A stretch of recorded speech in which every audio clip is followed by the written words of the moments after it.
বন্ধুরা এই মাছ ধুইয়ে রেখেছি, আর এতে কাঁচা হলুদ বাটা, লবণ আর একটু সর্ষের তেল মাখাচ্ছি।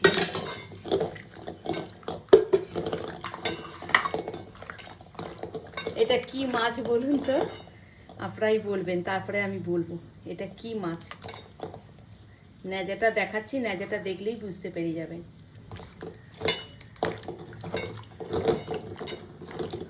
মাখানো হয়ে গেছে, ক্যামেরাটা ঘুরাচ্ছি একটু, এবার দেখাচ্ছি ভাজুন।